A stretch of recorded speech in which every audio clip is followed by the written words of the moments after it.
আসন্ন নির্বাচনে শাসকের প্রার্থী তালিকা প্রকাশ্যে আসার পর একদিকে যখন বিদ্রোহীর সুর, অন্যদিকে দলের সিদ্ধান্ত সাদরে গ্রহণ করলেন কেউ কেউ।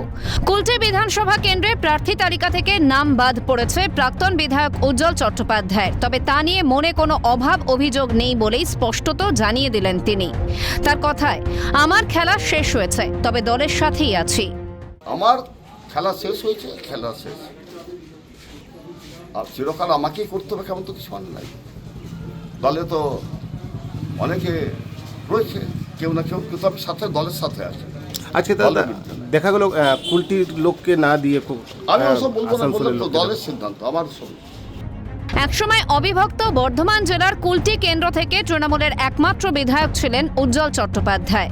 2006, 2011 ও 2016 টানা 3 বার এই কেন্দ্র থেকে জয়ী হয়ে তিনি নিজের রাজনৈতিক অবস্থান মজবুত করেন। সেই সময় রাজ্যে বামফ্রন্ট সরকারের শাসন চললেও কুলটিতে তৃণমূলের মুখ হিসেবে পরিচিত ছিলেন তিনি।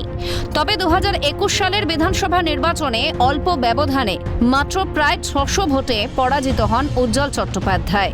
এই হারের পেছনে গোষ্ঠী কোন্দলকে দায়ী করে একাধিকবার প্রকাশ্যে ক্ষোভ প্রকাশ করেছিলেন তিনি।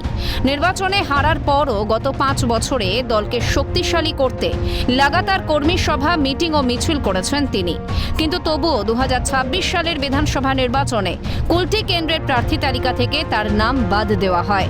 রাজনৈতিক অধ্যায় শেষ হলেও দলীয় দায়িত্ব পালন করে যাবেন বলেই দৃঢ় প্রতিজ্ঞ তিনি। আমি জানি না, দল বলবে। আমি জানি না, আমি দলের সঙ্গে আছি। দল যদি বলে কাজ করতে প্রচুর ঘটকের সঙ্গে দল বললেও করবো, না বললেও করবো। আমি কি এখানে বিজেপিকে ভোট দিতে বলছি না কংগ্রেসকে ভোট দিতে বলছি? বলো, আপনি দলেই থাকছেন তাহলে? নিশ্চয়ই থাকছি। মানুষকে কি বলবেন? কিছু বলার নাই, ভোট দিতে হবে তৃণমূল কংগ্রেসকে, একটাই বলবো মানুষকে, এটাই বলবো, ভোট দাও তৃণমূল কংগ্রেস, এর বাইরে কিছু। 3 বারের বিধায়ক এবং কুলটি পুরসভার 4 বারের চেয়ারম্যান হওয়া সত্ত্বেও টিকিট না পাওয়া নিয়ে ক্ষোভ প্রকাশ না করে বরং দলীয় আনুগত্যের বার্তাই দিলেন উজ্জ্বল চট্টোপাধ্যায়। পার্থপ্রতিম সরকারের রিপোর্ট, ক্যালকাটা নিউজ।